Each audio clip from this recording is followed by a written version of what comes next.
Assalamualaikum warahmatullahi wabarakatuh. Kembali lagi bersama Cikgu Hazim di dalam YouTube channel Cikgu Hazim Official.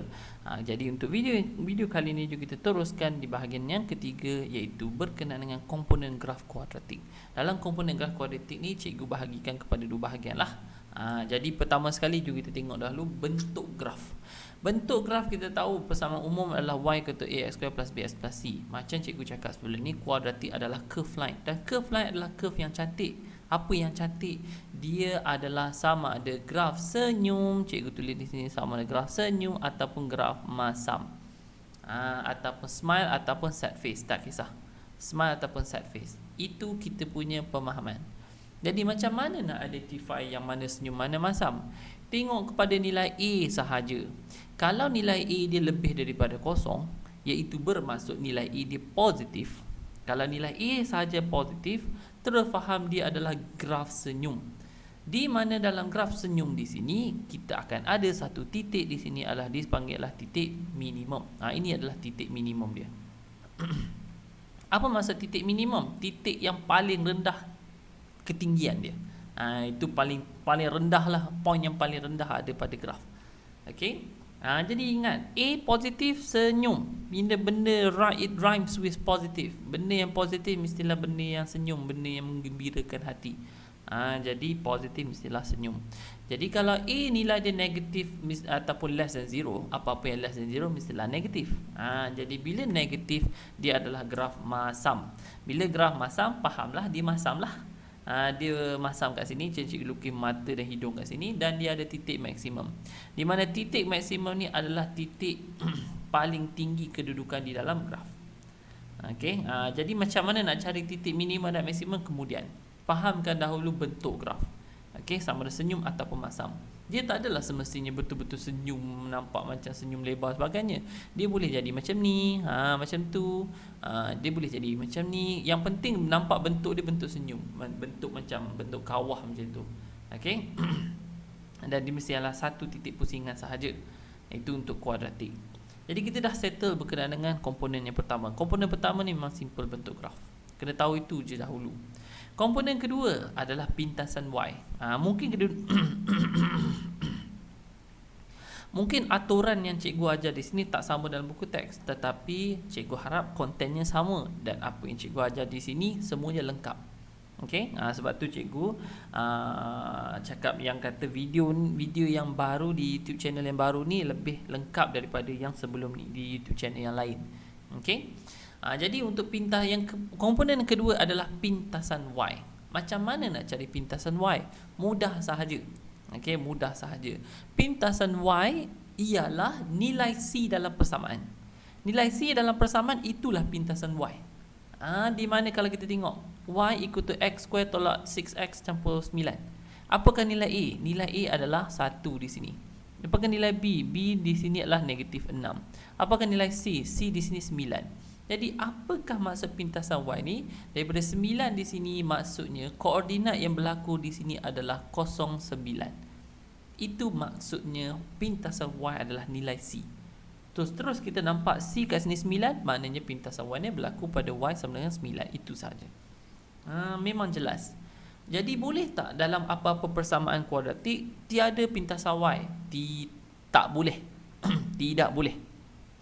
Setiap graf, setiap kuadratik, tak kisahlah graf apa pun, kena ada pintasan y mengikut kepada keadaan persamaan. Ada juga persamaan yang tak ada. Okey, persamaan yang tak ada sebagai contoh log natural tak ada. Okey, log natural tak ada pintasan y, tetapi itu mengikut kepada special graph dia. Okey, tapi dalam bab matematik tak ada log natural. Matematik memang tak ada. Matematik kebanyakan dan kesemua graf yang kita sentuh ada pintasan y dia. Jadi nilai C adalah pintasan y dia. Jadi kita dah faham pintasan y. Seterusnya adalah pintasan x. Okey. Pintasan x kat sini, jangan tengok tips lagi. Okey. Jangan tengok tips kat sini lagi. Tengok oleh pintasan x dahulu. Pintasan x, kita dah faham dah pintasan y. Pintasan y itu bermaksud koordinat yang memotong paksi y. Itu maksud dia, koordinat yang memotong paksi y kat sini. Sebagai contoh, ini paksi y kan? Ini paksi y. Manakah intersection dia? Intersection tu berlaku pada 09. Itulah disebut sebagai pintasan. Itu faham pintasan. Ataupun kalau dalam bahasa Inggeris y-intercept, maknanya interception kat situ, persilangan, pertindihan. Tak kisahlah mana-mana perkataan pun, yang penting faham. Okey. Yang seterusnya pintasan X. Pintasan X bermaksud koordinat yang memintas paksi X. Tadi paksi Y, ni paksi X. Jadi koordinat yang memintas paksi X, dia juga dikenali sebagai punca ataupun root. Okey, roots, bukannya R-U-D-E, bukan. Okey, R-O-O-T-S. Okey, root ataupun punca. Tolong faham, kalau soalan suruh cari punca, soalan suruh cari pintasan Y lah dia. Kalau soalan suruh cari pintasan X, pintasan Y, pintasan X. Kalau soalan suruh cari pintasan X, soalan juga bermaksud suruh cari punca. Jadi dia adalah benda yang sama. Punca, roots, pintasan X, benda yang sama. Jadi macam mana nak kira tukarkan Y sama dengan kosong dalam persamaan?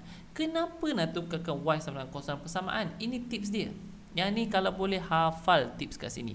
Sebab apa? Diguna pakai di dalam bab matematik, AdMath dan kadang-kadang fizik pun pakai.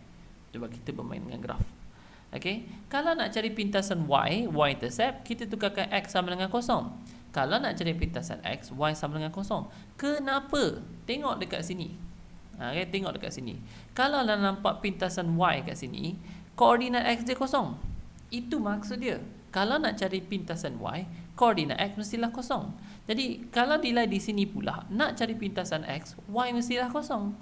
Cikgu dah tahu dah koordinat dia mesti 3. Okay, koordinat dia mesti 3. Jadi bermaksud untuk pintasan X kat sini, nampak tak nilai Y dia kosong? Sebab kita just masukkan koordinat. Masukkan koordinat dalam persamaan. Di mana pintasan X, Y mestilah koordinat yang kosong. Pintasan Y, X mestilah nilai yang kosong. Itu pemahaman koordinat dan sebagainya. Jadi kita tukarkan Y sama dengan kosong dalam persamaan. Adakah membantu untuk kita nak faham? Membantu juga, tapi apakah next step untuk pintasan X kat sini? Jadi inilah bermacam-macam kaedah yang diguna pakai. Ada bermacam-macam kaedah. Cikgu boleh listkan satu persatu. Okey, ada banyak. Ada kaedah mudah yang cikgu dalam video sebelum ni cikgu ada tunjukkan kaedah mudah. Ada kaedah pemfaktoran, ada kaedah try and error, ada kaedah berbagai-bagai kaedah. Bermacam-macam metod. Tapi metod mana yang penting? Okey. Metod satu, kaedah satu adalah by formula. Yang ini mungkin tak diterangkan di dalam matematik, tetapi diterangkan di dalam bab AdMath. AdMath akan ada formula ni, memang kena hafal. Tetapi tolonglah, walaupun cikgu-cikgu sekolah ajar metod yang lain ke apa ke, end up SPM metod ini juga yang diguna pakai, iaitu kaedah kedua, iaitu menggunakan kalkulator. Menggunakan kalkulator kat sini, yang inilah paling mudah, paling cepat. Kita ada dua jenis kalkulator kat sini yang masih lagi boleh diguna pakai dan masih lagi diguna pakai oleh student-student sekarang. Sama ada Casio 570MS ataupun 570ES ataupun Classwiz calculator. Okey. Jadi cikgu tunjuk kat sini adalah 570MS. Dia punya kalkulator dia, bentuk dia macam ni. Okey, bentuk dia macam ni lah. Bentuk dia. Okey, arah lebih kurang macam ni. Okey, tapi kalau 570ES, bentuk dia macam, ataupun Classwiz macam belah kanan ni, kalkulator sebelah kanan. Di mana kalau yang ES tekan mode keluar macam ni. Tapi Classwiz tekan mode, tekan menu dia lain. Dia lain, dia ada huruf 1 2 3 sampai 7, lepas tu A B C D, tak silap cikgu. Okey, kalau yang ni mode dia keluar macam ni.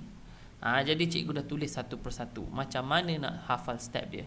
Kalau 570MS mode 3 kali dan sebagainya, ES macam ni dan sebagainya. Jadi cikgu tunjuk contoh kat sini. Cikgu tunjuk contoh kat sini. Okey, alright. Y sama dengan X square tolak X tolak 6. Pertama sekali, yang paling penting sekali adalah identify dulu nilai A, B, C.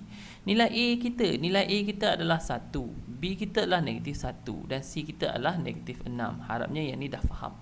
Macam mana nak cari X-intercept? X-intercept bermaksud Y sama dengan kosong. Jadi kosong sama dengan X square tolak X tolak 6. Macam mana kalau kita ada kalkulator macam ni, 570MS. Pertama sekali tengok step nombor 1, tekan mode 3 kali. 3x tu bermaksud 3 kali lah. Tekan mode 3 kali. 1, 2, 3. Nampak tak ada perkataan EQN, MAT, VCT? Yang step kedua tekan 1, iaitu bermaksud EQN, bermaksud equation. Tekan 1 kat sini. Tekan 1. Dia akan keluar unknown kat sini. Sama ada tekan mode ataupun tekan ke kanan tak menjadi masalah, tapi cikgu sajakan tekan mode satu kali lagi. Tekan mode satu kali lagi, bukan tekan satu tapi tekan mode satu kali lagi. Tekan mode satu kali lagi kat sini. Satu kali. So dia akan keluar apa? Dia akan keluar degree ataupun DEG. DEG sahaja ataupun degree. Daripada sinilah kita tekan nombor 2, di mana nombor 2 kat sini yang perlu, yang bermaksud degree kita sampai tahap kedua sahaja, iaitu merujuk pada quadratic. Dan terus dia akan tanya nilai ABC. Macam mana nak masukkan nilai ABC? Masukkan nilai A, tekan equal. Kemudian dia akan pergi kepada B. Jadi apakah nilai A kat sini? Nilai A adalah 1. Tekan equal. Nampak dia pergi kepada B pula. Tekan negatif 1. Negatif boleh tekan ini ataupun tolak 1. Tak ada masalah. Dan tekan equal. Dan tekan C. C tekan negatif 6. Terus kita akan dapat X1 sama dengan 3 dan X2 sama dengan negatif 2. Itu pemahaman dia. X yang pertama adalah sama dengan 3, X yang kedua adalah negatif 2. Ini adalah jawapan ataupun pintasan untuk koordinat X kat sini. Pintasan X. Okey, jadi kalau cikgu sketch gambar rajah kat sini, bermaksud dia punya graf dia bertemu di sini, di mana 1 bertemu di negatif 2. Di sini merujuk kepada negatif 2 dan kosong. Di sebelah kiri, sebab negatif 2 kan sebelah kiri. Dan satu lagi 3 di sini merujuk kepada 3 kosong. Itu merujuk kepada pintasan X ataupun punca. Macam mana pula kalau kalkulator satu lagi? Kalkulator satu lagi mudah saja. Guna contoh yang sama. Tekan mode. Untuk 570ES kena tekan mode satu kali. Untuk class width tekan mode sekali juga. Untuk nak pilih equation untuk 570ES tekan nombor 5 kat sini, EQN. Tapi kalau class width kena tekan alpha A. Tekan alpha, lepas tu huruf merah A. Cikgu tak ada contoh kat sini. Okay, tekan alpha A. Dia akan pergi kepada equation. Dan dia akan tanya lebih kurang sama juga. Nak degree 2 ke, nak unknown berapa ke, yang itu lebih kurang sama. Tapi yang dalam ES dia terus bagi contoh. Tengok nombor 3 iaitu AX square plus BX plus C. Itu yang kita nak. Jadi tekan nombor 3. Terus masukkan nilai ABC menggunakan equal, button equal kat situ. Okey, jadi masukkan saja nilai A. A dia sama dengan 1 equal, B sama dengan negatif 1 equal, C sama dengan negatif 6 equal. Kita akan dapat X1 sama dengan 3, X2 sama dengan negatif 2. Itu kaedah yang paling mudah untuk cikgu nak ajar di sini. Okey, memang ada banyak contoh, tak ada masalah. Okey, banyak kaedah. Tapi end up kaedah inilah yang akan diguna pakai dalam SPM. Okey. Jadi itu sahaja untuk video cikgu kali ini. Kalaulah ada apa-apa masalah, boleh tinggalkan komen di bawah dan sila tekan like, share dan subscribe kalau ada enjoy video di sini. Okey. Jadi itu sahaja. Terima kasih. Jumpa lagi next video. Bye bye.